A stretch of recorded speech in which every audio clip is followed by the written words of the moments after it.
Whew, another close one. It didn't have to be that difficult. An ML Sports Take here brought to you by Empower Federal Credit Union, Stanley Law Offices, and our good friends over at Bryant and Stratton College. Even Quinn was all decked out for the game today. She's going to help me get through this ML Sports Take. I'm going to go backwards and then back into the first half a little bit and just kind of some takeaways and some things that really come to mind right off the bat. Number one, this Bills red zone offense is atrocious. I mean, I don't understand late in the game on the final drive, what in the world is going on? Right before the 2-minute warning, they call timeout, and then they go back out to put Josh Allen in a shotgun to do, the fake draw and then the quarterback sneak. I mean, what is this? Texas Tech and Oklahoma? It's the NFL, man. Run a play. Get it the old-fashioned way.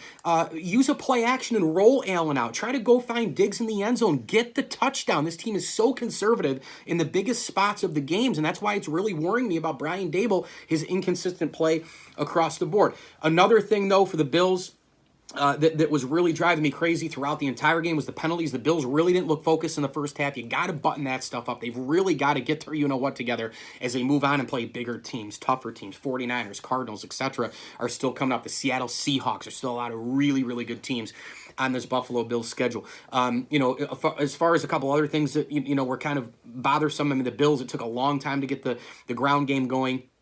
And obviously the Jets had the lead at the half. But in the second half, there were some solid things. Now, look, Tyler Bass, I know he missed those 2 kicks, but he still made 6 and was probably the offensive star of the game, if that's possible. I mean, he had a really bad shank, and then he missed another one from 45. This guy still makes you really worry every single time he goes to kick the ball, no matter what, in terms of this Bills football team here as the kicker. Another thing I think super positive, the defense really shaped up in the second half. They shut out the New York Jets. The Jets didn't score at all. They led 10-6 at halftime, and then the second half, they did not score any points. So that was a big deal. Jerry Hughes looked good. The defensive line was terrific. The Bills got a couple of picks today. He was getting the last one at the end of the game. That was a big deal. They had only had 1 interception before today, so count a couple more turnovers for the Bills defense. I thought that the running game, again, did get going. The Bills did tighten up things a little bit. They were a little bit more buttoned up, and the penalties started to disappear a little bit more, and the Jets were making some terrible mistakes. If this were a game against a really good team, the Bills probably get dusted today. But, again,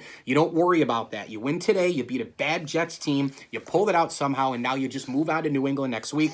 5-2. You had to get this win. You had to rebound from Tennessee and Kansas City. So the Bills march on here. 18-10, the Bills win. Again, a couple of other really good performances today as well. I thought Tyler Kroft was awesome. Should have had a walk-in touchdown in the second half, but Josh Allen had a bad throw. He threw it to his outside over the left shoulder. Should have been thrown to the inside in his right shoulder. He catches that ball. The Bills go right down. Andre Roberts, spectacular again today with the punt returns and kick returns. If the Bills can maximize field position, this game is a blowout, but they can't score in the red zone, and they keep settling for field goals. I thought that Moss was great out of the backfield. Again, when they got the offense going, the running game going a little bit, I thought Moss was really good. So Moss good, Kroft good, Allen actually for the most part as well, a 300-yard game as well. So there were really good spots, and I thought the defense in the second half, big-time lockdown. Every guy was pressuring. Ed Oliver was all over the place. Jerry Hughes was a monster. Micah Hyde was all over the place. The secondary, no leaks, no holes. Bills moved to 5-2.